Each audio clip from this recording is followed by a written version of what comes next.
Et on va passer maintenant à la remise du trophée RSE ESG et viennent me rejoindre sur scène à nouveau Xavier Nifle, accompagné de Maëlys Taube, fondatrice de Pocket Result et administratrice de Numéum. Merci de les accueillir, s'il vous plaît.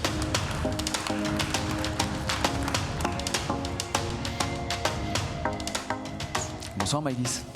Bonsoir Stéphane. Et merci d'être avec nous. Hop, l'enveloppe est partie. Xavier, à nouveau avec nous pour nous donner les grandes tendances de ce qui ressort de cette enquête Grand Angle sur les ESG. Depuis quelques années, on disait que c'était au cœur de la stratégie des ESN et des ICT. Est-ce que c'est toujours le cas ? En effet, c'est la 3e année où nous allons remettre le trophée ESG qui récompense un projet responsable pour la société ou pour la planète. On voit bien que les ESN et les ICT ont conscience, à l'instar de Concerto, de leur rôle pour adresser ces enjeux, en particulier pour la décarbonation de la société. Ce qui est nouveau en revanche, c'est qu'elles se sont dotées de moyens puissants pour atteindre cette ambition. D'accord, ces moyens, c'est quoi, très concrètement ? Notre 6e édition met en évidence 3 mesures puissantes pour un écosystème responsable. Première mesure, les fonctions ESG, et Jean-Pierre l'a rappelé en introduction, sont aujourd'hui rattachées à la direction générale pour 63% des ESN et des ICT. Et ça reflète un engagement affirmé au plus haut niveau. Deuxième mesure, 61% des acteurs se sont dotés d'une raison d'être. Voilà, c'est en forte hausse de 7 points par rapport à l'année dernière. Ils sont même 37% à avoir inscrit cette raison d'être dans leur statut, devenant ainsi entreprise à mission. Et là, on est tout simplement au double de l'année dernière. Troisième mesure, et probablement la plus puissante, intéressante, c'est que 20% des ESN et ICT ont intégré la performance RSE dans les critères de rémunération des dirigeants. Alors je vous laisse imaginer l'impact de cette mesure. Donc des moyens mis en place. Quels sont les bénéfices perçus finalement de ces démarches RSE à l'échelle de l'écosystème ? Alors je dirais qu'au-delà de l'intérêt évident pour la planète et la société, ces projets RSE ont un impact direct, et j'allais dire ce sont des projets fédérateurs, donc un impact direct qui favorise la fidélisation et l'attractivité des talents. Et puis les dirigeants perçoivent également que ces actions ont également une contribution significative et positive à la performance globale de leur société, et ce sur le long terme. Alors on voit bien que c'est un cercle vertueux, et on ne peut que vous encourager également à entamer une telle démarche pour une croissance responsable. Maëlys, qu'est-ce que ça vous inspire, ces chiffres ? On a vu qu'ils étaient très hauts. On va peut-être se permettre un petit jeu de mots. Les résultats sont au vert. Et c'est pas du greenwashing. Là, je pense qu'on peut dire que, à nouveau sur ce sujet, Numéum est un game changer avec Planet Tech Care, initiative lancée il y a quelques années par Véronique Turner, notre nouvelle présidente. Donc, pour moi, c'est sûr, il y a quelque chose de nouveau qui se passe. Il y a comme un effet cliquet, en fait. Nos entreprises ne vont pas revenir en arrière sur ces démarches RSE, même si, bien sûr, il faut aller encore plus loin, plus vite, plus fort. Alors, on va s'arrêter avec vous, puisqu'on parle de RSE, on va s'arrêter sur le S, sur le sociétal, en parlant des femmes, puisque vous êtes présidé de la commission femmes du numérique. Où est-ce qu'on en est de la féminisation des métiers de la tech ? Est-ce que ça avance ? Là aussi, il y a des progrès, mais il y a aussi des défis. Alors, par exemple, petite reculade, les écoles d'ingénieurs, certaines écoles d'ingénieurs comportent malheureusement moins de femmes que les années précédentes, il y a 5-10 ans. En revanche, côté progrès, belles avancées, en 2023, on peut noter des initiatives très fortes et enfin très fédératrices, notamment impulsées par le gouvernement. Donc je pense à Tech pour toutes, impulsée par Elisabeth Borne, mais également le pass numérique jeune impulsé par la Fondation Femmat Numérique. Alors, la mixité, c'est important pour 2 choses essentiellement. Alors, la première, sociétalement, ça nous paraît aujourd'hui une telle évidence avec les LLM. La mixité est importante pour éviter tous ces biais de stéréotypes de genre. Ça, je pense que tout le monde en a enfin conscience, rien que là-dessus. Mais également, je voudrais dire que mixité rime avec performance. Plus vos entreprises sont mixtes, plus elles sont performantes. Et là, on a toute une série d'études. L'Union européenne, par exemple, a sorti il y a quelques années Si la tech était beaucoup plus féminisée, nous gagnerons tous plus de milliards dans notre PIB tous les ans.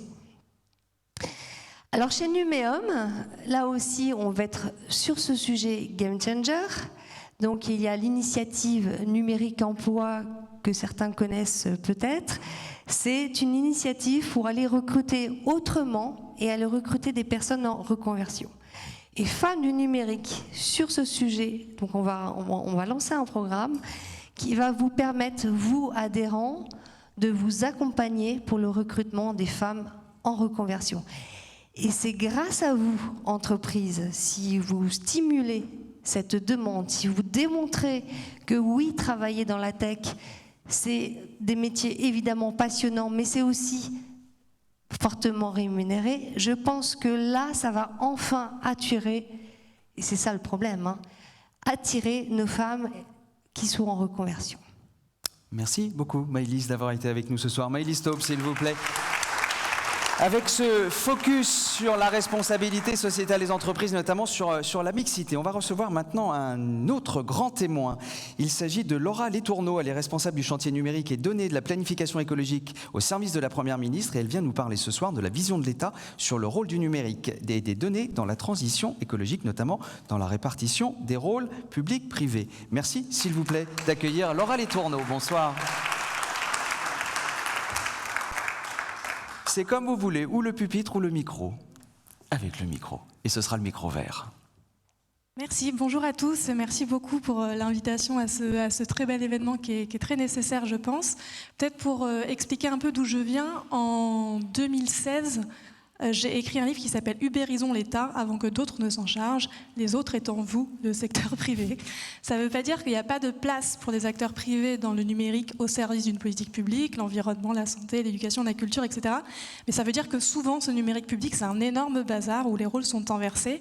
Et ce livre, il présentait la doctrine qu'on a appelée celle de l'État-plateforme ou de la plateforme publique, qui juste permettait de s'organiser en disant le rôle du privé, c'est celui-là et pas celui-là, le rôle du public, c'est celui-là et pas celui-là. Et au sein des acteurs publics, il y a une définition des rôles clairs aussi qui doit être faite entre le niveau international, le niveau national et le niveau territorial. Donc, ce modèle, qu'est-ce qu'il dit exactement ? Il dit qu'en fait, il faut commencer par définir le pourquoi. C'est très basique, mais souvent on ne le fait pas dans la fonction publique. Pourquoi est-ce qu'on a besoin de numériquer des données au service de telle ou telle ou telle politique publique ? Ensuite, il dit il faut tout simplement définir le quoi. Qu'est-ce qu'on veut faire ? Quelles sont les actions concrètes qu'on veut mettre en œuvre ? Quelle est notre feuille de route ? Et là, ça s'appuie sur la logique d'État-plateforme. Et ensuite, il dit aussi il ne faut surtout pas oublier, ce qu'on fait quasiment systématiquement dans la fonction publique, le comment. C'est-à-dire comment on s'assure que cette feuille de route qu'on va écrire, elle ne sert pas à caler un bureau, mais elle est mise en œuvre en vrai et qu'on aligne les leviers de la mise en œuvre effective de ce qu'on a préconisé. Donc dans la transition écologique, avec le secrétariat général à la planification écologique, là, qui est rattaché à la Première ministre depuis le deuxième quinquennat du président, on a commencé par définir avec les 300 agents publics impliqués au niveau national et territorial sur le sujet, là ces 6 derniers mois, le pourquoi, en disant tout simplement le numérique malheureusement ne sauvera pas la planète et le vivant, ce serait trop facile. En revanche, le numérique est absolument essentiel pour mettre en œuvre la transition, la planification écologique de façon efficace et de façon juste. Sans numérique, on n'y arrivera pas, c'est une condition nécessaire, pas suffisante. C'est la partie IT for Green. Et en revanche, autre jambe du manifeste, on a dit le numérique vient avec un lot de risques absolument inhérents d'intelligence artificielle pas responsable, de fracture numérique, d'impact environnemental négatif du numérique. C'est la partie Green IT qu'on voyait tout à l'heure avec Green Tracker, de fake news, de technosolutionnisme, de tout un tas de problèmes. Et donc on veut en France et en Europe, et idéalement dans le monde, développer un numérique au service de la transition écologique qui soit éthique, humaniste, citoyen et qui mette des garde-fous pour encadrer et pour faire en sorte qu'on déploie un numérique dans ce cadre de valeurs. Donc ça, c'est la partie du pourquoi, avec un manifeste très simple d'une demi-page qu'il faut rappeler au début de chaque réunion, parce que c'est juste essentiel de savoir pourquoi on est là, nous, acteurs publics, mais nous, collectivement, qui œuvrons à ce sujet. Ça, c'est la partie facile. La partie qui devient plus compliquée, c'est la partie du quoi qui s'ancre dans la logique de plateforme publique ou d'État-plateforme. Qu'est-ce qu'il dit ce modèle ? Il dit que pour répartir les rôles entre vous et nous, il faut s'inspirer du mode de gouvernance d'une ville, de le mode réel, dans lequel les pouvoirs publics ils font 2 choses. Ils font les règles, code de la route, code de l'urbanisme, etc. Mais il faut aussi les infrastructures de base qui permettent l'échange et le partage. Les routes, le réseau d'égouts, le réseau d'électricité, etc. En revanche, nous, on ne fait pas toutes les maisons d'une ville. Les maisons, c'est le privé qui les fait, c'est la société civile, les associations. Nous, en revanche, on fait en sorte que ces maisons-là, elles respectent les règles, le code de l'urbanisme, et qu'elles se raccordent aux infrastructures, qu'elles jettent leurs égouts dans le réseau d'égouts et pas dans le jardin du voisin d'à côté. Et certes, on fait un HLM de temps en temps, qui n'a pas de business model, que le privé s'en saisit pas. En revanche, notre boulot, c'est plutôt de faire les règles et les infrastructures et de réguler les acteurs externes pour qu'ils respectent ces règles et qu'ils se connectent à ces infrastructures. Concrètement, ça voulait dire quoi ? J'étais co-responsable du numérique en santé au ministère de la Santé pendant 4 ans, notamment pendant la pandémie Covid. Ce modèle d'État plateforme, je ne sais pas si on peut passer sur la slide qui est prévue, il ressemble à ça dans la santé, je ne vais pas du tout détailler, mais il prend la forme d'une maison sur la partie de la cartographie, avec les règles en bas, des règles d'éthique, des règles de sécurité, des règles d'interopérabilité. C'est notre code de l'urbanisme à nous. Ensuite, avec ce qu'on appelle des communs numériques, des services SOC, des infrastructures de base, qui sont l'équivalent des égouts, du réseau d'électricité et tout, que vous voyez ensuite. C'est les fondations de la maison, c'est ça l'État plateforme, ou plutôt la plateforme publique, parce que des fois c'est le national, des fois c'est les régions, des fois c'est l'Europe ou l'ONU, etc., qui les fait. En tout cas, il peut y avoir des acteurs privés, mais c'est en marché public derrière, disons, c'est pas en marque blanche, en leur nom propre. Et ensuite, l'équivalent des maisons de la ville, qu'on ne fait pas sauf HLM, sauf exception, sauf tous anti-Covid, c'est des services numériques à valeur ajoutée métier pour les citoyens, mur de droite, pour les professionnels de santé, mur de gauche. Et ces services numériques, les outils de téléconsultation, de prise de rendez-vous en ligne, les logiciels des hôpitaux, etc., ils doivent respecter les règles pour être éthiques, sécurisés, interopérables et se raccorder en lecture, en écriture par API dans le numérique, c'est ça nos ponts à nous, aux services socles, aux infrastructures de base. Les données qui sont produites par les deux murs de la maison, les outils des deux murs de la maison, ils doivent remonter dans le toit de la maison pour être utilisés à des fins secondaires ou bien à des fins de recherche et d'innovation, là c'est le SDATOP que vous voyez sur le slide, ou bien à des fins de pilotage des politiques publiques.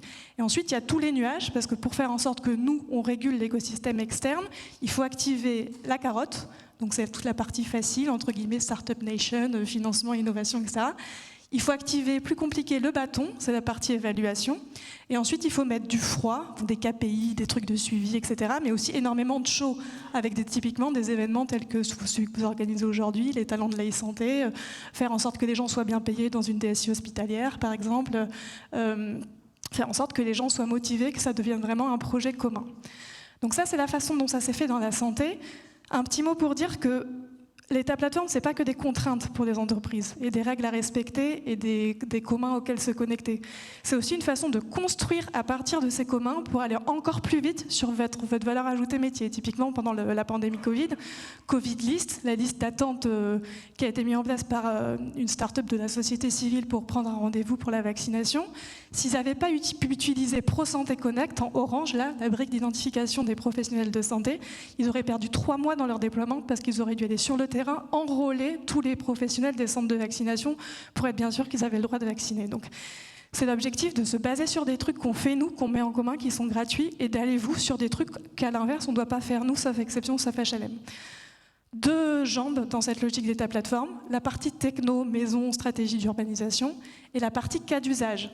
La partie cas d'usage, si on va sur la slide d'après, elle est liée à la partie carto d'urbanisation. Typiquement, un de nos cas d'usage avec le Ségur de la santé, c'était faire en sorte que tous les documents médicaux en bleu sur le schéma, les prescriptions, les comptes rendus de biologie, ils circulent, que le patient y ait accès déjà dans mon espace santé, et qui circulent avec tous les établissements, les professionnels qui sont en gris sur le schéma, le pharmacien, le médecin, etc.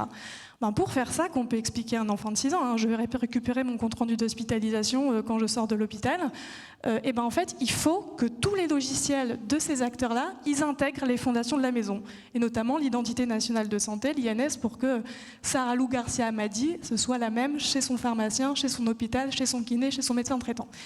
Il y a plein de choses à faire dans la santé numérique, c'est encore loin d'être gagné, mais tout le monde s'accorde à dire, pas que le gouvernement, la presse, les éditeurs de logiciels, les professionnels de santé, les assos de patients, qu'on est collectivement allé plus vite en 3 ans qu'en 20. Pendant le Covid, on a fait des trucs qu'on ne s'en serait jamais pensé capable, SIDEP, vaccin Covid, le pass sanitaire, tous anti-Covid, etc. On a fait ça en 3 semaines, ça faisait 8 ans qu'on échouait, mais aussi sur des sujets hors Covid, notamment avec mon espace santé, et cette courbe-là qui devient une courbe exponentielle et qui qui un peu fait sortir de terre le serpent de mer qui était le DMP, son prédécesseur, sur lequel on galérait depuis 20 ans. Et ça, c'est pas que grâce à l'assurance maladie et au ministère de la Santé.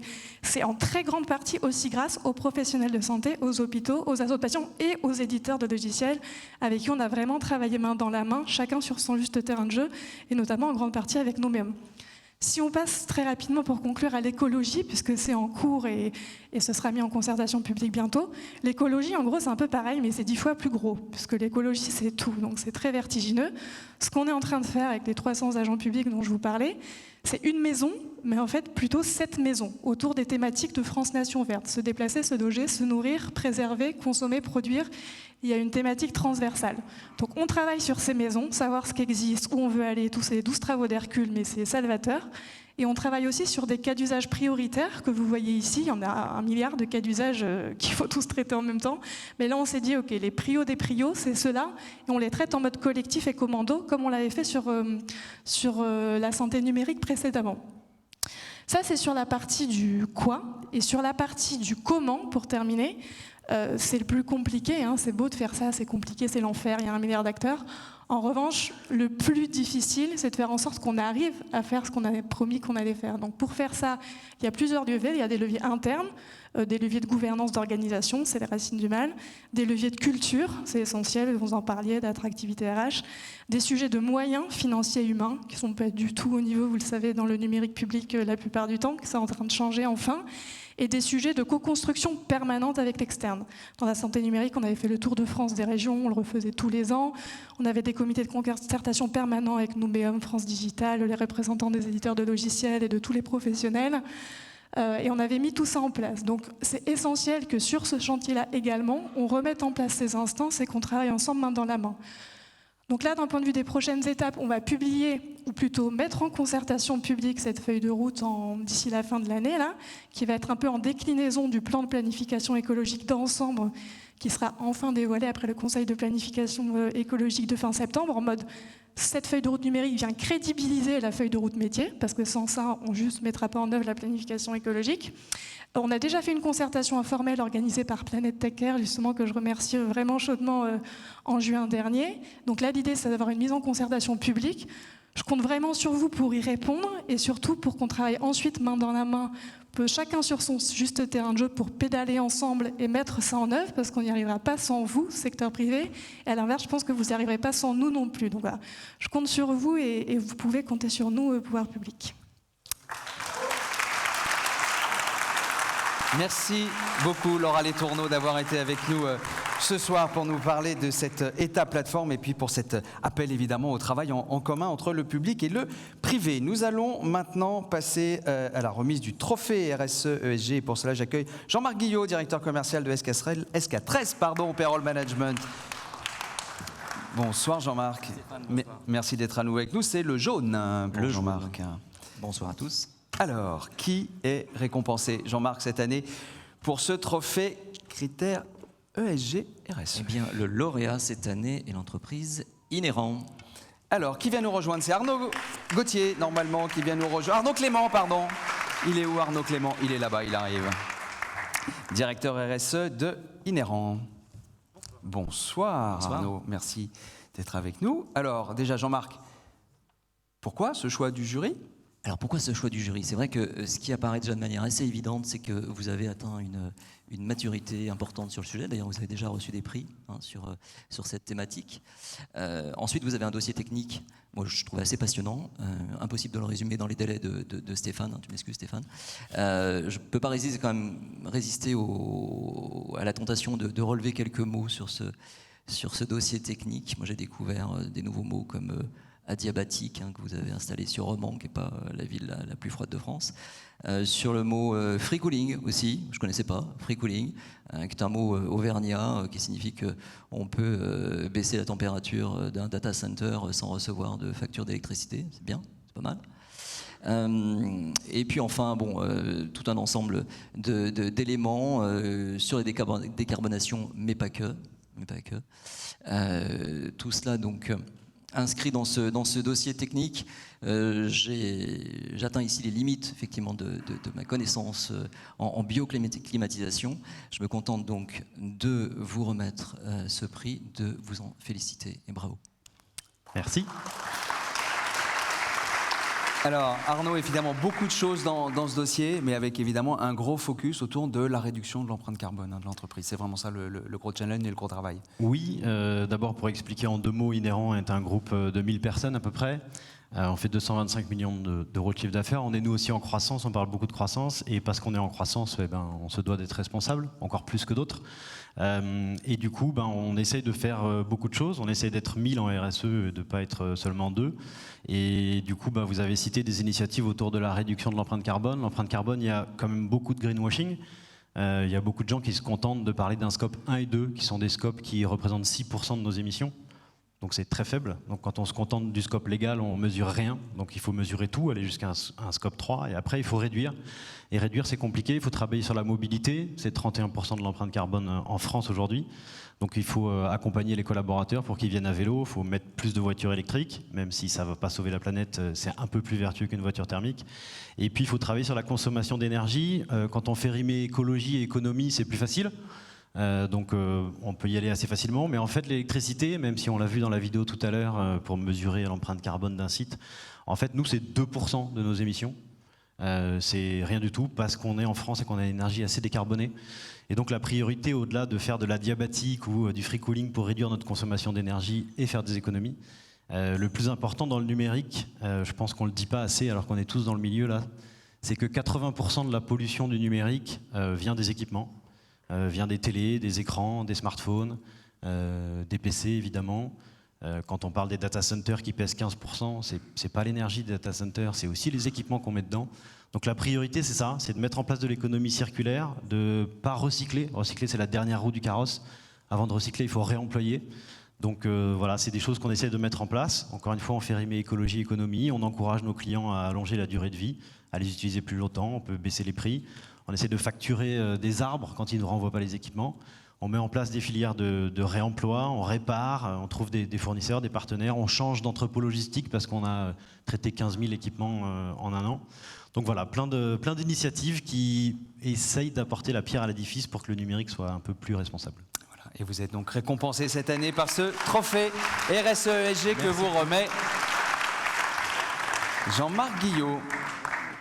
Voilà, félicitations. Et je rappelle qu'on fera les photos avec l'ensemble des lauréats et en individuel aussi à la fin de cette remise.